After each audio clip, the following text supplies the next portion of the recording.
News 24 Maharashtra live मध्ये मी गायत्री हुगे बोडके तुमच्या सर्वांचं स्वागत करते। सध्या मी आहे त्र्यंबकेश्वर मध्ये। संत श्रेष्ठ निवृत्तीनाथ महाराज यांच्या पालखीचं जे आगमन आहे ते झालेलं आहे। भव्य ब्रह्मगिरी प्रदक्षिणा आहे ही आणि सकाळी ठीक 7 वाजता ह्याची सुरुवात झालेली आहे। 7 वाजता निवृत्तीनाथ महाराजांचं जे मंदिर आहे तिथून ती सुरुवात झाली आणि आता अखेर त्र्यंबकेश्वर मंदिरापाशी इथे आलेली आहे ही पालखी। आपण इथे पाहू शकतो की किती मोठ्या प्रमाणात गर्दी आहे।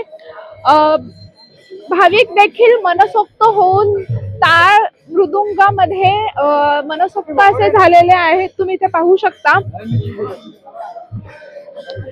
महिला देखील डोक्यावर तुळशी वृंदावन घेऊन मंत्रमुग्ध झालेले आहेत। त्याचबरोबर आपण इथे पुढे देखील पाहू शकतो की अनेक वारकरी इथे मोठ्या संख्येने सहभागी झालेले आहेत। टाळ मृदुंग ढोलकी असा नाद मृदुंगाचा नाद करत पुढे चालत आहेत।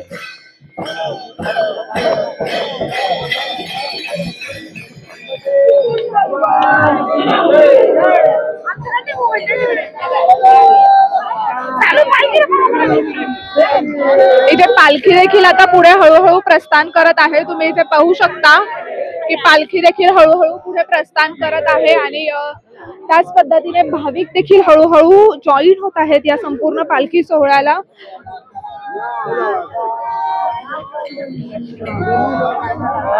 तर आपण सध्या या पालखीमध्ये आहोत आणि तुम्ही इथे पाहू शकता की अनेक संख्येने इथे भाविक आहेत ते इथे या पालखीत आलेले आहेत। खूप लांबून अजूनही आम्ही आलो तर पाहिलं की खूप लांबून ठिकाणावरून इथे भाविक येत आहेत।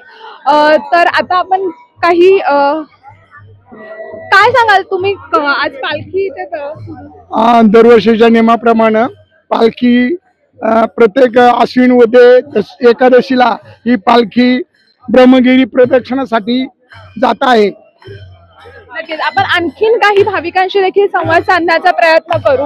आज ही पालखी प्रदक्षिणा सुरू झाली आहे, काय सांगाल? प्रदक्षिणा ब्रह्मगिरी 84ची चुकली फेरी। वारकरी संप्रदायामध्ये या ब्रह्मगिरी प्रदक्षिणेचं महत्व असं अनन्यसाधारण आहे। पौराणिक महत्व तर पुष्कळ आहे की जे गौतम ऋषींनी जी तपश्चर्या केली त्या तपश्चर्यामध्ये रोज ते ब्रह्मगिरीची प्रदक्षिणा करायचे। त्यामुळे पुण्यसलीला गोदावरी मातेचं अवतरण या त्र्यंबकेश्वर क्षेत्री झालं। त्याच पद्धतीने निवृत्तीनाथ महाराज ज्ञानेश्वर महाराजांचे पुत्रचरण श्री विठ्ठलपंत तीर्थयात्रा करत असतानाही ब्रह्मगिरीची परिक्रमा केली। नामदेव महाराज सांगतात पुढे वंदनीया गंगाद्वार सव्य ब्रह्मगिरी मग भीमा शंकरी आनंदला। आणि मग विठ्ठलपंत त्यांच्या धर्मपत्नी ह्या सर्व मुलांना घेऊन त्र्यंबकेश्वरी आले। ब्रह्मगिरीची प्रदक्षिणा चारी भावंडासहित निवृत्तीनाथ महाराज ज्ञानेश्वर महाराज सोपान काका मुक्ताबाई यांच्या सहित ही परिक्रमा केली। आणि त्या परिक्रमेमध्ये असं घडलं की निवृत्तीनाथ महाराजांना त्यांचे सद्गुरू श्री गहिनीनाथ महाराज यांची जी भेट झाली या प्रदक्षिणेच्या निमित्ताने झाली। म्हणून ही ज्ञानगंगा प्रवाहित झाली। जशी पुण्यसलीला गोदावरी इथून प्रवाहित झाली तसं या ब्रह्मगिरीच्या परिक्रमेमुळे सद्गुरूंची भेट झाल्यामुळे ही ज्ञानगंगा वारकरी संप्रदायामध्ये निवृत्तीनाथ महाराजांनी प्रवाहित केली। मग अशा पद्धतीने ह्या प्रदक्षिणेचं महत्व असल्यामुळे वारकऱ्यांनाही ही भजन करीत प्रदक्षिणा घडावी।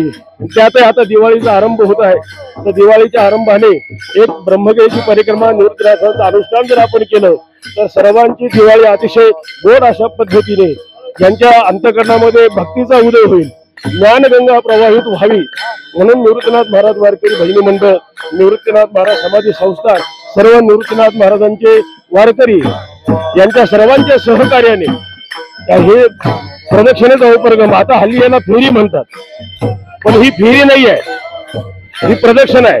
84 लक्ष योनीमध्ये फिरणं ही फेरी आहे, त्यातून बाहेर काढणारी ही प्रदक्षिणा।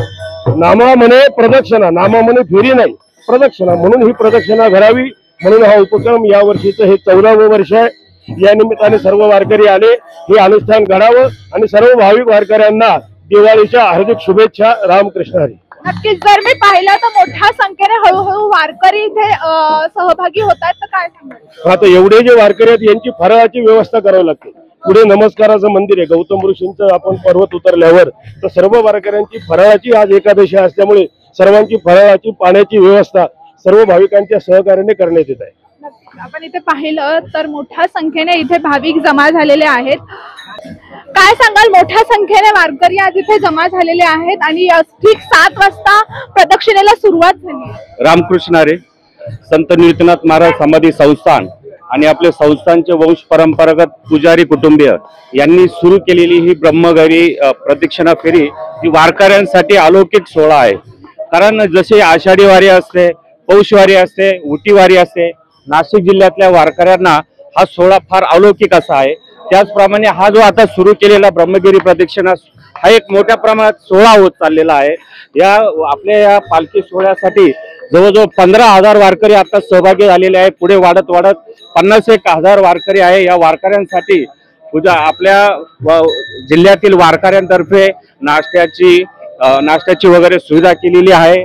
आणि खरोखर निवृत्तीनाथ महाराजांची समाधी जिथं घेतलेली आहे, त्यांचं जिथं वास्तव होतं त्या ब्रह्मगिरीला जेव्हा प्रदक्षिणा मारतात तेव्हा वारकरी कृतकृत्य होतो. त्यामुळे या फेरीला फार मोठं महत्व प्राप्त झालेलं आहे. नक्कीच. तुम्ही वारकऱ्यांना काय आवाहन कराल? तरी आज अनेक वारकरी अजून येत आहेत, खूप मोठ्या संख्येने वारकरी इथे उपस्थित झालेत, काय आवाहन कराल? मी संत निवृत्तीनाथ महाराज समाधी संस्थानतर्फे आवाहन करेन, हा जो सोहळा आपण सुरू केलेला आहे ब्रह्मगिरी प्रदक्षिणा, या सोहळ्यामध्ये दरवर्षी वारकऱ्यांनी सहभागी व्हावे. जसे आषाढी वारीला आपण सर्व वारकरी मोठ्या प्रमाणात सहभागी होतो, त्याचप्रमाणे हा सोहळा देखील आता वाढत चाललेला आहे. सर्व वारकऱ्यांनी या सोहळ्यात सहभागी व्हावे आणि दिवाळी पूर्वीची ही पांडुरंगाची फार मोठी भेट आहे. त्यामुळे या सोहळ्यात सर्व वारकऱ्यांनी सहभागी होऊन याचा आपला आनंद वाढवावा. नक्कीच. आपण आता इथे जे प्रमुख आहेत त्यांच्याशी संवाद साधण्याचा प्रयत्न केला, तर मोठ्या संख्येने वारकरी इथे जमा झाले आहेत. अजूनही वारकरी येत आहेत. टाळ मृदुंगांचा गजर करत वारकरी मोठ्या भक्तिभावाने पुढे जात आहेत. महिला वारकरी देखील आहेत. काय सांगाल, कुठून आलात तुम्ही? आम्ही पांढुर्लीवरून आलो. ओके. किती वाजता निघालात तरी? आम्ही पहाटे 5ला निघालो होतो. काय सांगाल, आज इथे या प्रदक्षिणेत तुम्ही सहभागी झालात? काही नाही, आनंद लुटण्यासाठी आलो, देवाची प्रार्थना मागायला आनंद लुटण्यासाठी आम्ही आलो. तर इथे मोठ्या संख्येने महिला वारकरी देखील सहभागी झालेले आहेत आणि टाळ मृदुंगाचा गजर करत भक्ताने त्याचबरोबर भक्तिभावाने ही सगळी पालखी पुढे चालली आहे. तुम्ही इथे पाहू शकता की अगदी भक्तिभावाने सगळे वारकरी आहेत जे चाललेले आहेत. महिला, लहान मुलं, वयोवृद्ध, म्हातारी माणसं जे आहेत, सगळे वयोवृद्ध, त्याचबरोबर मुलं सगळे इथे सहभागी झालेले आहेत आणि एकच गजर करत पुढे ते चालले आहेत. कॅमेरामॅन रोहित पवार सह मी गायत्री घुगे बोडके, त्र्यंबकेश्वर.